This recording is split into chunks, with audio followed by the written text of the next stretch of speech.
Bom dia, meus amigos. Mais um dia que estamos aqui para o Evangelho de hoje segundo o Espiritismo. Obrigada, Senhor. Nós só temos que agradecer por este merecimento. Meus amigos, a mensagem de hoje do livro Otimismo Todo Dia de Lorival Lopes é a de número 292, que diz o seguinte: nenhuma pessoa, mesmo riquíssima, tem um futuro melhor que o seu.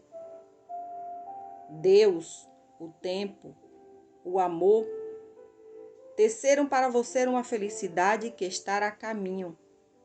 A ninguém sendo permitido culpá-la, ocupá-la em seu lugar. Aceite isso como verdadeiro. Acredite existir um grande tesouro à sua espera e faça por merecê-lo. Oriente os pensamentos. Ame mais. Cale as críticas, lamentações e ofensas. E estará atraindo a felicidade a cada ação, a cada minuto. Siga o seu próprio modelo.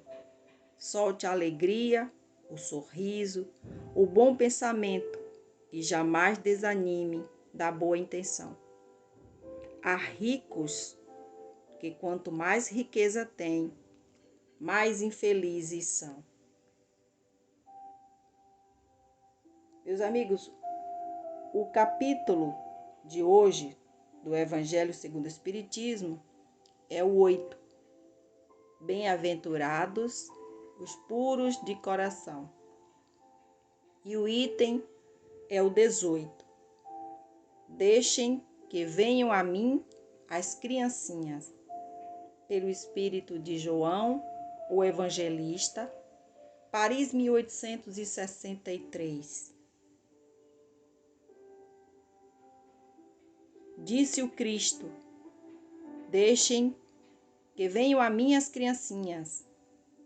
Essas palavras sábias, em sua simplicidade, não continham apenas um chamamento dirigido às crianças, mas especialmente às almas que se encontram nas regiões inferiores, onde a infelicidade que suportam faz com que elas não saibam o que é esperança. Jesus chamava para esclarecimento as criaturas adultas, mas que ainda estavam na infância da inteligência e da compreensão. Eram os fracos, os escravizados e os viciosos. Ele não ensinaria nada às crianças que elas não pudessem compreender. Na infância, sob o domínio dos instintos infantis, que para as crianças é uma necessidade e um benefício, elas não entenderiam o ensinamento e nem teriam vontade de praticá-lo. Jesus queria que os homens fossem até ele com a mesma confiança das crianças. Assim ele envolvia as almas com a sua terna e misteriosa autoridade. Jesus foi o farol que iluminou as trevas, a claridade da manhã que despertou os homens. Ele foi o iniciador do Espiritismo, que deve chamar a si não as crianças, mas os homens de boa vontade. A vigorosa ação foi iniciada. Não se trata mais de crer cegamente e de obedecer de maneira mecânica. É preciso que o homem siga as leis racionalmente, o que lhe dará uma visão universal. Meus bem-amados, é chegado o tempo em que os erros que foram apresentados a vocês como sendo verdades precisarão ser revistos e a verdade triunfará. Nós ensinaremos o sentido exato das parábolas e mostraremos a forte correlação que existe entre o que Jesus falou e o que realmente é correto. É preciso dizer-lhe que a manifestação espírita alarga os horizontes.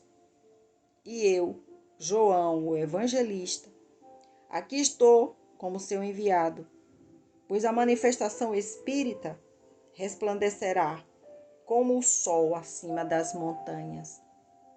Que assim seja. Amado Mestre,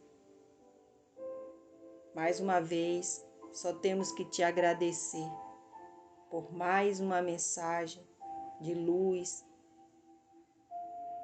Dai-nos sabedoria para que possamos compreender as tuas palavras. Nos ajude, Senhor, nos ampare e nos ilumine. Abençoa todas as crianças, que possamos ter o coração puro, iguais a todas elas. Senhor, derrama sobre este planeta a tua misericórdia. Ajude aqueles que neste momento estão em aflições, aqueles que estão com pensamentos de suicídio. Tem misericórdia dos nossos políticos, daqueles que se encontram presos, daqueles que se encontram viciados. Abençoa a nossa família. Nós te agradecemos, Senhor, por tudo. E te entregamos a nossa alma, a nossa vida, em tuas mãos. Que o Senhor Jesus nos proteja sempre. Que o Senhor possa iluminar cada vez mais os nossos anjos guardiões, os nossos mentores e guias espirituais. E que a gente possa ouvir sempre as vossas sugestões. Obrigada, meu Deus, mais uma vez por tudo. Meus amigos, a reflexão de hoje, o tema é os 3 cedros. Minha avó me contava a seguinte história. 3 cedros nasceram nas outroras lindas florestas do Líbano. Como todos nós sabemos, os cedros levam muito tempo para crescer. E estas árvores passaram séculos inteiros pensando sobre a vida, a morte, a natureza, os homens. Presenciaram a chegada de uma expedição de Israel enviada por Salomão e mais tarde viram a terra coberta de sangue durante as batalhas com os assírios. Conheceram Jezabel e o profeta Elias, inimigos mortais. Assistiram à invenção do alfabeto e deslumbraram-se com as caravanas que passavam, cheias de tecidos coloridos. Um belo dia, resolveram conversar sobre o futuro. Depois de tudo o que tenho visto, disse a primeira árvore, quero ser transformada no trono do rei mais poderoso da terra. Eu gostaria de ser parte de algo que transformasse para sempre o mal em bem, comentou a segunda árvore. A terceira disse, por meu lado, queria que toda vez que olhassem para mim, pensassem em Deus. Mas algum tempo se passou e lenhadores apareceram. Os cedros foram derrubados e o navio os carregou para longe.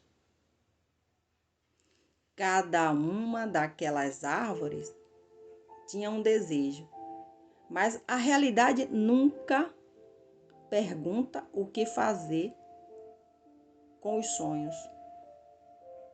A primeira serviu para construir um abrigo de animais e as sobras foram usadas para apoiar o feno. A segunda árvore virou uma mesa muito simples, que logo foi vendida para um comerciante de móveis. Como a madeira da terceira árvore não encontrou compradores, foi cortada e colocada no armazém de uma grande cidade. Infelizes, elas se lamentavam. Nossa madeira era boa e ninguém encontrou algo de belo para usá-la. Algum tempo se passou e numa noite cheia de estrelas, um casal que não conseguia encontrar refúgio resolveu passar a noite no estábulo que tinha sido construído com a madeira da primeira árvore. A mulher gritava com dores do parto e terminou dando à luz ali mesmo, colocando seu filho entre o feno e a madeira que o apoiava. Naquele momento, a primeira árvore entendeu que o seu sonho tinha sido cumprido. Ali estava o maior de todos os reis da terra. Anos depois, numa casa modesta, vários homens sentaram-se em torno da mesa que tinha sido feita com a madeira da segunda árvore. Um deles, antes que todos começassem a comer, disse algumas palavras sobre o pão e o vinho que tinha diante de si. E a segunda árvore entendeu que naquele momento ela sustentava não apenas um cálice e um pedaço de pão, mas a aliança entre o homem e a divindade. No dia seguinte, retiraram 2 pedaços do terceiro cedro e o colocaram em forma de cruz. Deixaram-no jogado em um canto e horas depois trouxeram um homem barbaramente ferido, que cravaram em seu lenho. Horrorizado, o cedro lamentou a herança bárbara que a vida lhe deixara. Antes que 3 dias decorressem, porém a terceira árvore entendeu seu destino. O homem que ali estivera pregado era agora a luz que tudo iluminava. A cruz feita com sua madeira tinha deixado de ser um símbolo de tortura para transformar-se em sinal de vitória. Um bom dia para todos e que Jesus os abençoe.